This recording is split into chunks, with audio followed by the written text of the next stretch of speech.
ভারত ফারাক্কা বাদ দিয়ে আমাদেরকে মরুভূমিতে পরিণত করেছে, আমাদেরকে না খেয়ে মারার চক্রান্ত ভারত করেছে।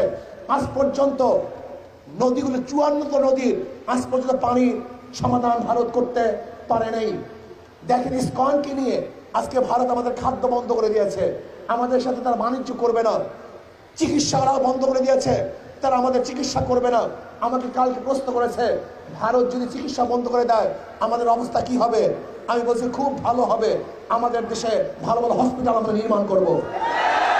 ভারত যদি চিকিৎসা বন্ধ করে দেয় আমাদের দেশে হাজারো ভালো ভালো ডাক্তার আমরা তৈরি করব। ভারত যদি খাদ্য বন্ধ করে দেয় আমাদের বাংলাদেশের প্রত্যেকটা মানুষ আমরা কৃষক হয়ে যাব, আমি নিজেও কৃষক হয়ে যাব। বাংলাদেশের 1 ইঞ্চি মাটি খালি থাকবে না যেখানে কৃষি করা হবে না। ভারত যদি আমাদের পানি বন্ধ করে দেয় তাহলে আমরা তাদের সাথে যুদ্ধ করে আমাদের ন্যায্য অধিকার আমরা আদায় করব। ভারত আমাদের সাথে যুদ্ধ করতে চায়, আমি বলবো থোড়াই কি আর করি ভারতকে। ভারত আমাদের সাথে যুদ্ধ কোনোদিন করবে না। যদি যুদ্ধ করার দুঃসাহস দেখায় তাহলে ভারতের কালো হাতকে ভেঙে দেব।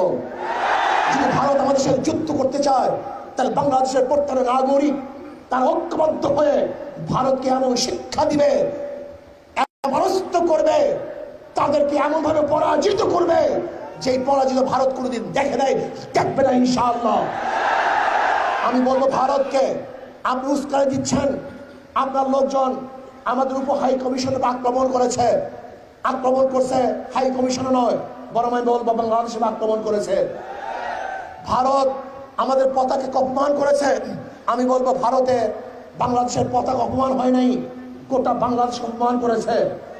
ভারতে আমাদের উপ হাই কমিশনের মানুষদেরকে আক্রমণ করেছে, অ্যাসাল্ট করেছে, আমি বলবো সে আমাদের উপ কমিশনের